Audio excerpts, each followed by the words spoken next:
ಈ ಥರದ್ದು ನಿದರ್ಶನ ತುಂಬ ನೋಡ್ತಾನೆ ಇರ್ತೀವಿ. ಯಾಕೆಂದರೆ ಇವತ್ತು ಕಮಲ್ ಹಾಸನ್ ಅವರಾಗಿರ್ಬೋದು, ಇದಕ್ಕಿಂತ ಮುಂಚೆ ತುಂಬ ಅನೇಕ ಮಹಿಳೆಯರಾಗ್ಬೋದು, ನಾನು ಕನ್ನಡ ಮಾತಾಡೋದಿಲ್ಲ, ನಾನು ನೆವರ್ ಸ್ಪೀಕ್ ಕನ್ನಡದು, ಅದು ಧಕ್ಕೆ ತರುವಂಥದ್ದು.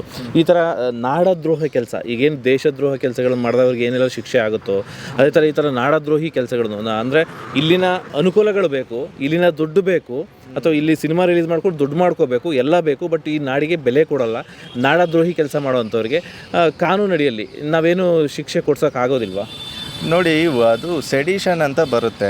124A IPC ಪ್ರಕಾರ ಇದು ಯಾವುದೇ ಒಂದು ಭಾವನೆಗಳಿಗೆ ಧಕ್ಕೆ ತರೋದಾಗಲಿ ಅಥವಾ ಗೌರ್ನಮೆಂಟ್ ಆರ್ಡರ್ಸ್ನ ವೈಲೇಟ್ ಮಾಡೋದಾಗಲಿ ಅದು ಯಾವುದನ್ನು ಮಾಡಿದ್ರೆ ಅವ್ರ ಮೇಲೆ 124A ಪ್ರಕಾರ IPC ಪ್ರಕಾರ ಒಂದು ಕಾಗ್ನಿಸೆನ್ಸ್ ತಗೊಳ್ಳೋ ಅಂಥ ಎಲ್ಲ ಇದು ಇದೆ. ಬಟ್ ನಮ್ಮ ಪೊಲೀಸ್ನವರು ಸುಯೋಮೋಟೋ ಕಾಗ್ನಿಸೆನ್ಸ್ ಅದನ್ನು ತೊಗೊಬೇಕು. ಅವ್ರು ಎಲ್ಲಿ ಮಾಡ್ತಾರೆ? ಅವರು ಯಾರೋ ಒಬ್ಬ ನಾಯಿ ಕಚ್ಚಿರೋರಿಗೆ ಹೋಗಿ ಇಂಜೆಕ್ಷನ್ ತೊಗೊಳಕ್ಕೆ ಹೋಗೋದವ್ರನ್ನ ಹಿಡಿಯೋದು, ಅವ್ರನ್ನ ಸಾಯಿಸೋದು, ಇಂಥ ಕೆಲಸ ಮಾಡ್ತಾರೆ ಅವರು. ಇದೆಲ್ಲ ಅವರು ಸುಯೋಮೋಟೋ ಕಾಗ್ನಿಸೆನ್ಸ್ ತೊಗೊಂಡು ನಮ್ಮ ಸ್ಟೇಟ್ಗೆ ಒಳ್ಳೇದಾಗುವಂಥ ಕೆಲಸ ಎಲ್ಲಿ ಮಾಡ್ತಾರೆ?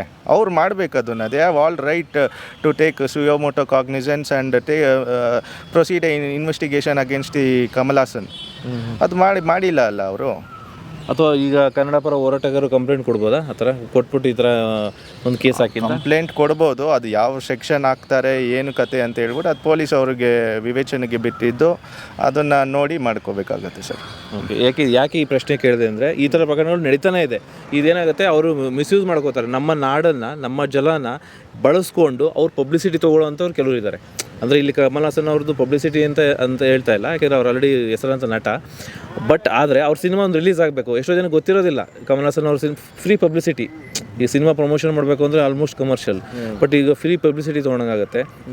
ಈ ಥರ ಈ ಒಂದು ನಾಡನ್ನು ಒಂದು ಪಬ್ಲಿಸಿಟಿಗೋಸ್ಕರ ಬಳಸ್ಕೊಳ್ಳುವಂಥದ್ದು, ಅಥವಾ ಬೇರೆ ಇನ್ನೊಂದು ವಿಚಾರಕ್ಕೆ ಅವರೇನೋ ಬೇರೆ ಕಡೆ ಹೆಸರು ಮಾಡ್ಕೊಳ್ಳೋಕ್ಕೆ ನಮ್ಮ ನಾಡನ್ನು ಬಳಸ್ಕೊಳ್ಳುವಂಥದ್ದು, ಈ ಥರ ಮಾಡಿ ಅವಮಾನ ಮಾಡೋವಂಥವ್ರಿಗೆ ಒಂದಿಷ್ಟು ಕಾನೂನಡಿಯಲ್ಲಿ ಶಿಕ್ಷೆ ಕೊಟ್ಟರೆ ನೆಕ್ಸ್ಟ್ ಮಾತನಾಡುವಾಗ ಎಚ್ಚರಿಕೆಯಿಂದ ಇರ್ತಾರೆ ಅನ್ನೋ ಒಂದು ಉದ್ದೇಶಕ್ಕೆ ಕೇಳಿದೆ. ಶಿಕ್ಷೆ ಅಂದರೆ ನೋಡಿ, ನಮ್ಮ ಪ್ರಕಾರ ಈಗ ಮಾನ್ಯ ಹೈಕೋರ್ಟು ಯಾವುದೇ ರೀತಿಯಾಗಿ ಎಂಟರ್ಟೈನ್ ಮಾಡಿಲ್ಲ. ಅವ್ರು ಸಲ್ಲಿಸಿರ್ತಕ್ಕಂತಹ ಒಂದು ಅರ್ಜಿ ಏನು ಸಲ್ಲಿಸಿದ್ದಾರೆ, ರಿಟ್ ಆಫ್ ಮ್ಯಾಂಡಮಸ್, ಅದಕ್ಕೆ ಯಾವುದೇ ರೀತಿಯಾದ ಒಂದು ಇದನ್ನು ಕೊಟ್ಟಿಲ್ಲ, ಒತ್ತನ್ನು ಕೊಟ್ಟಿಲ್ಲ. ಸೊ ಇದೇ ಒಂದು ಶಿಕ್ಷೆ ಅವರಿಗೆ.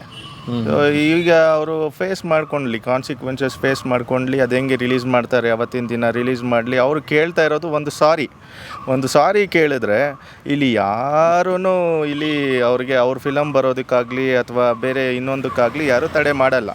ಆ ಸಾರಿ ನಾನು ಕೇಳಲ್ಲ, ನನಗೆ ಫ್ರೀಡಮ್ ಆಫ್ ಸ್ಪೀಚ್ ಇದೆ, ಇದಿದೆ ಅಂತ ಹೇಳಿದ್ರೆ ಈಗ ಇಲ್ಲಿ ಯಾಕೆ ರಿಲೀಸ್ ಮಾಡ್ತಾರೆ ಅವರು?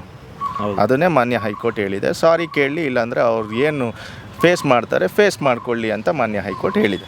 Okay, thank you sir. ಸ್ನೇಹಿತರೆ, ನೋಡಿದ್ರಲ್ಲ, ಒಂದು ದುರಂಕಾರಿ, ಒಂದು ಉದ್ದಟತನ ಮೆರೆದಂತಹ ಕಮಲ್ ಹಾಸನ್ ಅವರಿಗೆ ಒಂದು ತಕ್ಕ ಶಿಕ್ಷೆ ಅಂತಲೇ ಅಂದ್ಕೋಬೋದು. ಏಕೆಂದರೆ ನೋಡಿ, ಅದು ಹೆಂಗಿದೆ ಅಂದರೆ, ನಾನು ಸಾರಿ ಕೇಳಲ್ಲ, ನಾನು ಕೋರ್ಟ್ ಮೊರೆ ಹೋಗ್ತೀನಿ, ಕೋರ್ಟಿಂದ ಪ್ರೊಟೆಕ್ಷನ್ ತೊಗೋತೀನಿ, ಇದೊಂಥರ ದುರಂಕಾರ ಅಂತ ಅನಿಸುತ್ತೆ. ಸೊ ಈ ದುರಂಕಾರಕ್ಕೆ ಹೈಕೋರ್ಟು ತುಂಬ ಒಳ್ಳೆಯ ಉತ್ತರವನ್ನು ಕೊಟ್ಟಿದೆ. ಸೊ ಇದು ಮುಂದೂಡಿದಾರಂತೆ, ಅಂದರೆ ಜೂನ್ 10ರವರೆಗೂ ಏನು ತೀರ್ಪು ಕೊಟ್ಟಿಲ್ಲ. ಸೊ ಅಲ್ಲಿವರೆಗೂ ಸಾರಿ ಕೇಳ್ತಾರೋ ಅಥವಾ ಇಲ್ವೋ, ಸೊ ಕಾದು ನೋಡೋಣ. ಇವರ ದುರಂಕಾರ ಹೀಗೇನೆ ಮುಂದುವರಿಯುತ್ತಾ. ಬಟ್ ಒಂದಂತೂ ನಿಜ, ಎಲ್ಲೋ ಒಂದು ಕಡೆ ಕನ್ನಡ ಪರ ಹೋರಾಟಗಾರರು ಏನೆಲ್ಲ ಹೋರಾಟ ಮಾಡಿದ್ರು ಅವ್ರಿಗೆ ಸದ್ಯಕ್ಕೆ ತುಂಬ ಒಳ್ಳೆಯ ಜಯ ಸಿಕ್ಕಿದೆ ಅಂತ ಈ ಏನು ಇವತ್ತಿನ ಕೋರ್ಟ್ ಡಿಸಿಷನ್ ಬಂತು, ಇದರಿಂದ ಒಂದು ಗೊತ್ತಾಗಿದೆ. ಸೊ ಇದೇ ಥರ ಅಂದರೆ ನಮ್ಮ ನಾಡು, ನಮ್ಮ ಜಲದ ವಿಚಾರಕ್ಕೆ ಬಂದಾಗ ಆ ವಿಚಾರವನ್ನು ತೊಗೊಂಡು ಅವರು ಪಬ್ಲಿಸಿಟಿ ತೊಗೊಳ್ಳೋವಂಥದ್ದು ಅಥವಾ ಅವರೇನೋ ಮಾಡುವಂಥದ್ದು ಬಂದಾಗ ಇದೇ ಥರ ಕನ್ನಡಿಗರು ಒಟ್ಟಾಗಿರಬೇಕು ಅಂತ ಹೇಳ್ತಾ ಈ ವಿಡಿಯೋನಿಗೆ ಮುಗಿಸ್ತಾ ಇದ್ದೀನಿ.